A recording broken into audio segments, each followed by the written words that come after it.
এই দুনিয়া থেকে বিদায় নিয়ে গেছেন। যারা আহত হয়েছেন আসলেও মৃত্যুর সাথে অনেকে পাঞ্জা লড়ছেন।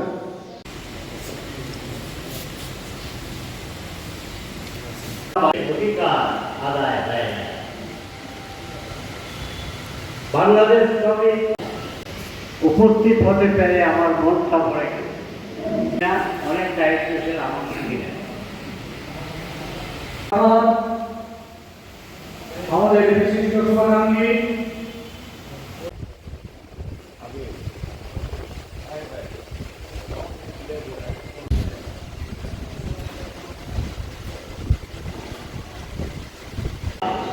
শ্রমিক কল্যাণ ফেডারেশনের সাথে জড়িত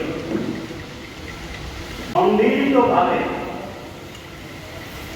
বুঝতে পারে, বুঝতে পারে সেখানে হবে আপনাদের। আমি নিজের অধিকার খোঁজার সাথে সাথে আমাকে আপনাকে বুঝতে সম্বলিত আমি প্রাথমিকভাবে বলে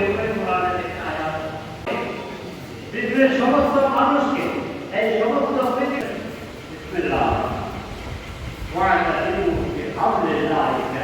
বুঝতে পারি আর সম্মিলিতভাবে সংগঠনের নেতৃত্বের আনুগত্যের ভিত্তিতে শ্রমিক কল্যাণ ফেডারেশন মুন্সিগঞ্জ জেলা শাখা কর্তৃক আয়োজিত আজকের এই দায়িত্বশীল সমাবেশে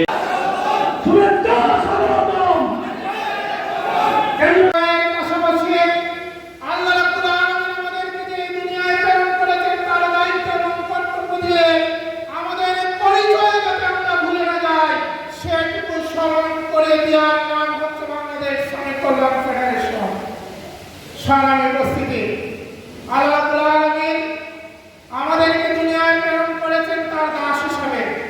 আল্লাহ রাব্বুল আলামিন পবিত্র কোরআনে ঘোষণা করেছেন, ওয়া খালাকুল জিন্না ওয়াল ইনসা ইল্লা লিয়াবুদুন। আমি মানুষ এবং জিন জাতিকে সৃষ্টি করেছি শুধুমাত্র আমার দাসত্ব করার জন্য। শ্রমিক কল্যাণ ফেডারেশনের দায়িত্বশীল ভাইদেরকে এই কথা ভুললে চলবে না যে আমরা মানুষের আমরা আল্লাহ রাব্বুল আলামিনের দাস, আর আমাদের আল্লাহ রাব্বুল আলামিন শুধুমাত্র সৃষ্টি করেছেন তার দাসত্ব করার জন্য।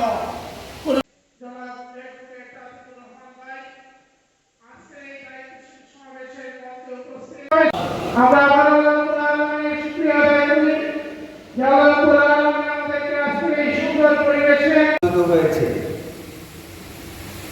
আমরা সবাই অবগত আছি বাংলাদেশের শ্রমজীবী মানুষের বর্তমান অবস্থাটা কেমন।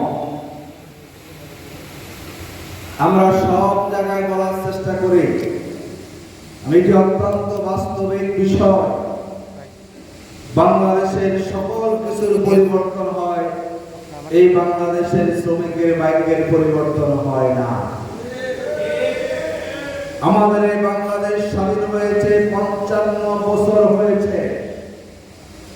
অনেক দল, অনেক সরকার, অনেক ব্যক্তিরা ক্ষমতায় এসেছে, রাষ্ট্র পরিচালনা করেছেন। এখন পর্যন্ত 52টি জাতীয় বাজেট আমাদের উপস্থাপিত হয়েছে। কিন্তু যদি আমরা এদেশের শ্রমিকের যে ন্যূনতম অধিকারগুলোকে আমরা সামনে আনি, আমরা দেখি কোনো একটা অধিকারও এখন শ্রমিকরা পুরোপুরি পায় না। অথচ এই বাংলাদেশে এমন কোন অর্জন নাই যে অর্জনে আমরা শ্রমিকের ভূমিকা আমরা খেয়াল করি না।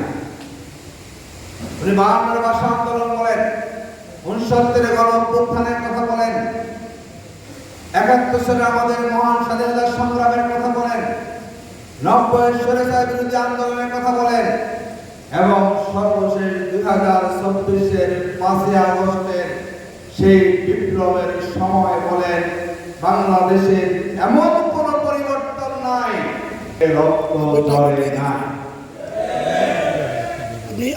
আমি ইতিহাস বাদ দিলাম। 24-এ যে জুলাই আন্দোলন শুরু হয়েছিল ছাত্রদের বৈষম্যকে সামনে রেখে, এখন পর্যন্ত যে কজন মানুষের গেজেট রাষ্ট্রীয় প্রকাশিত হয়েছে জুলাই আন্দোলনের শহীদের তালিকায়, আমরা সেই গেজেট খুঁজে খুঁজে দেখেছি জুলাই আন্দোলন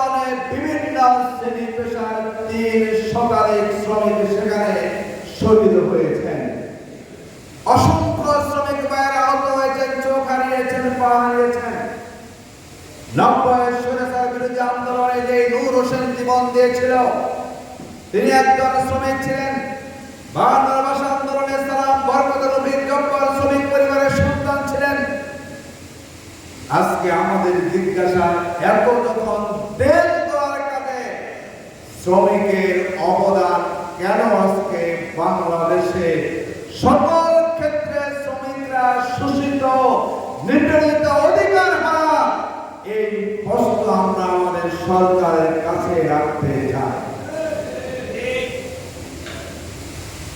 আচ্ছা, আপনারা বলুন তো, কিছুদিন আগে দেখলাম একটা সেক্টরের শ্রমিকের ন্যূনতম মজুরি ঠিক করা হয়েছে 5,500 টাকা। এক মাস শ্রমিক পরিশ্রম করবে তিনি 8 ঘন্টা করে। যেই রাষ্ট্র এখনো পর্যন্ত সেই শ্রমিকের রাষ্ট্রীয় ব্যবস্থাপনায় মাত্র 5,500 কি 6,000 টাকা মজুরি নির্ধারণ করে, আমরা মনে করি সেই রাষ্ট্র কখনো এই দেশকে, সেই সরকার কখনো এই দেশকে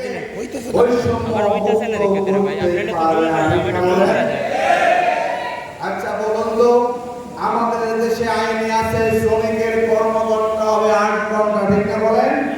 যে 8 ঘন্টা শ্রমিকের জন্য শিকাগোতে শ্রমিকের নেতাদের নেতৃত্বে শ্রমিকরা জীবন দিয়েছিল।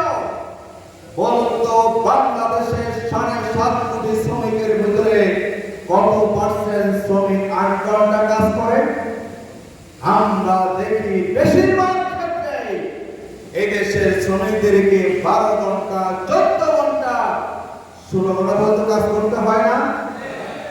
এতদিন পর্যন্ত কেন এই দেশের শ্রমিকের কর্মঘণ্টা আমরা ঠিক করতে পারি না?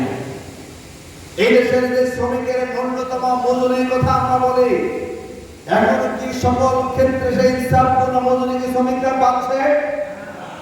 আমাদের দেশে যারা শিল্প কারখানা, এই যে আপনাদের হবিগঞ্জ জেলা ইন্ডাস্ট্রিয়াল পার্ক আছে, এই যে আপনাদের জানার কথা, যে শিল্প সেক্টরের শ্রমিকরা অবদানের কারণে বাংলাদেশ 80% মতো বৈদেশিক রেমিটেন্স